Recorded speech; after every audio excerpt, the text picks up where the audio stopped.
Hello everyone, welcome back to Lucky Loaders 15, and this video will be previewing day one of the Boodles Chester Festival. It's always a really good 3-day meeting, a lot of good racing, also as well as some clues towards the Oaks and the Derby where they'll be running trial races tomorrow. And over the next 3 days, like we do with all the big race meetings, like we did at Punchtown last week, Aintree, Cheltenham, etc, Newmarket as well, we'll do a video for each one of the days of the festivals, and we'll give a selection for all races on the card. So 7 races on the card at Chester tomorrow, and it all begins in the 150. Now, one thing you're going to hear a lot about me saying, and also as well if you're watching it on the telly or other media, is the draw always matters at Chester. Well, I think it does to some extent, but I think over the longer trips it's not so much as an advantage. I think sometimes in the sprint trips that's where it can really matter. So that's one factor you want to put in tomorrow. And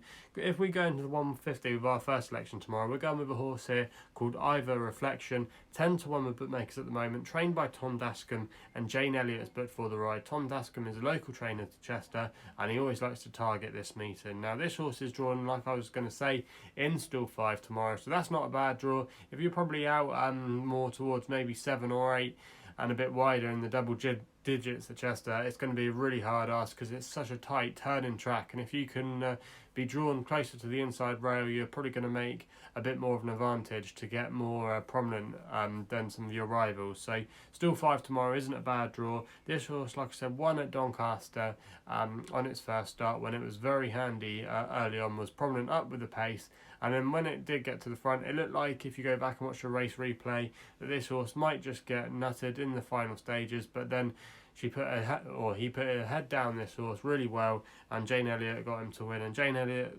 is booked to ride again tomorrow. She's getting plenty of opportunities now, Tom Dascombe. And I think this horse, even though there could be a bit of rain around tomorrow, won't be unsuited by soft ground. Got soft ground form in the pedigree on the side and the dam side, so no worries there really. And I just think tomorrow, if this horse can get a good start, be in a prominent position, it's definitely a good each way bet to kick things off. We then go for the Cheshire Oaks, which is the Oaks trial here.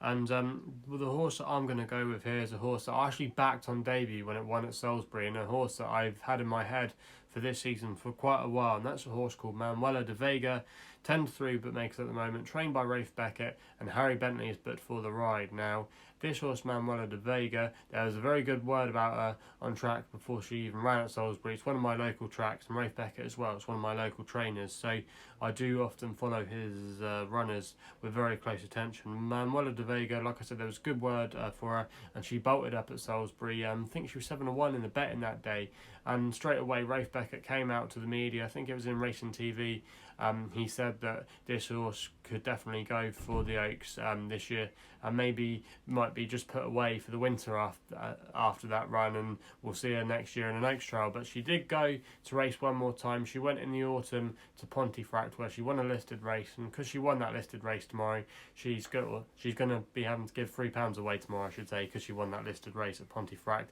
That was a good effort that day. She's a gritty, hardy mare. Rafe Beckett knows the family well. She's got not a bad draw as well tomorrow, so I think this horse tomorrow won't mind a bit of rain in the ground, and is definitely going to be a tough one to beat, and I think she should be the worthy favourite. I know at the moment there is a bit of money going on the Aidan O'Brien horse, but I like to be with Manuela De Vega here. I think she's maybe a bit underestimated in the market and should be a little bit shorter. So for me, Manuela De Vega is going to be my pick in the Cheshire Oaks. In between that and the Vars, there's a competitive handicap in the next race at 3 o'clock, and I'm going with a horse here called Dexter. This horse is 16-1 with bookmakers at the moment. Again, a Rafe Beckett trained horse, and Harry Bentley booked for the ride. Hopefully they can get a quick fire double tomorrow.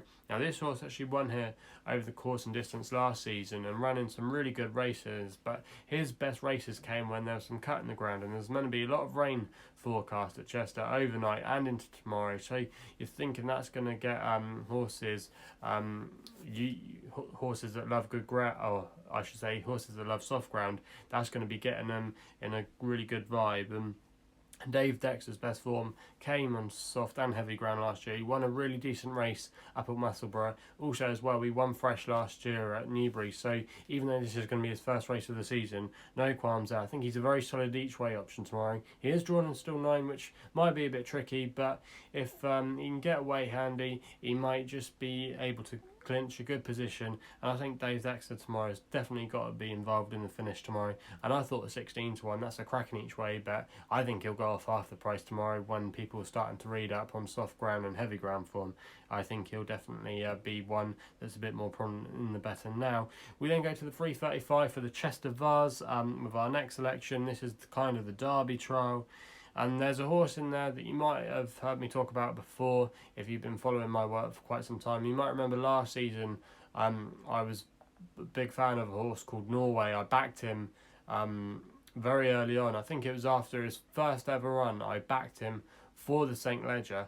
I'm on him at 40 to 1 to win the St. Leger, and he's now a bit short than that. I think he's about 25 in the betting, and I've been waiting to see him this season, but I'm just a bit worried about the ground tomorrow. I think he'll want a bit of a better surface, so I'm just going to bypass him tomorrow, and I think he'll relish going up in trip. So even further could be his bag, and maybe this is just really long term. He could be maybe a cup horse for the future, but I think going up in trip will definitely suit him.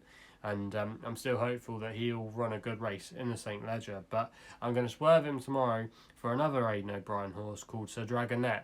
Now this horse is 8 to 1 with bookmakers at the moment. Donald O'Brien but for the ride, who obviously won the Guineas at the weekend with Magna Grecia. Donald O'Brien was Irish champion jockey last year. He was getting a lot of good rides from his dad, and he was often picking up quite of the big wins as well. So Dragonet for me, he bolted up at Tipperary under a Hands and Hills ride by Shamie Heffernan by 3 lengths, and even though the form hasn't been tested, you've got to go back and watch that race, because the way he did it was very impressive, and I think he beat some handy types in there too. He's got plenty of class in his pedigrees related to Derby, Oaks winners, King George winners, so he's definitely high caliber horse, and I just think this horse has maybe been a little bit underestimated in the market tomorrow, and because Ryan Moore has been booked to ride Norway, that's where all the money is going on him at the moment. So I think Sir Dragonet tomorrow is definitely a good each way price. That win at Tipperary as well came on yielding and soft ground, so we know this horse likes a bit of cut, and I think Sir Dragonet tomorrow is definitely one you've got to pay attention to, and at the prices I think it's definitely worth a good each way bet, so he's going to be my tip there. We then go to the 405 with quite a competitive looking race on paper, but the one that drew my eye was a horse called Sneaky Peak, 5 to 2 but makes at the moment, trained by Andrew Bolden, who does well at Chester. Oisin Murphy but for the ride, finished second last time behind a horse of Tom Dascombe's, who subsequently got in again at Doncaster at the weekend, so that's a good level of form. That was on soft ground as well, and if the conditions get soft tomorrow, we know this horse should handle it, and I think tomorrow this horse is probably the most likely winner of the race and will come forward for that run. We then go to the 435, back to handicaps, and I'm going to go with a horse here that I actually backed last time because I was at Newbury when he ran, and that was a horse called Lihou. This horse is 16-1 with bookmakers at the moment, trained by David Evans, Johnny Egan but for the ride. Now this horse ran, I thought quite well actually, over 7 furlongs at Newbury that day. I backed him at a massive price. I think I backed him at 33 to 1 on the day, and he shaped with a lot of promise, and he was travelling into the race really well, but when push came to shove, I just think he got quite outpaced, and he finished 7th in that race in the end. He's been dropped a couple of pounds by the handicapper, a couple of pounds for that race to a mark of 79.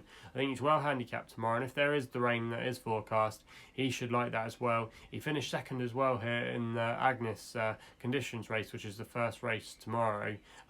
Last year he finished second in that renewal last year. That was a really good effort, and I think tomorrow you've got a good draw from stall 4. He can be prominent, and I think 6 furlongs is the key to him running very well tomorrow. Not saying he's going to win, but 16 to 1, he's definitely a good each way bet. We then end with another handicap in the final race, and I thought Queen Sargent was the one you have to be on here in the 505, 4 to 1 with bookmakers at the moment, trained by Kevin Ryan, Shane Graybert for the ride. This horse finished in a very good handicap at Doncaster last time to finish in 3rd place that day. And I just think this horse tomorrow, like I said earlier, it's got soft and heavy ground form. It's going to relish the conditions. Ran a couple of good races last year at Ayr, and also as well Redcar. Also as well won earlier on in the season at Musselburgh. So we know that this horse can win, and it likes soft conditions, and he should get them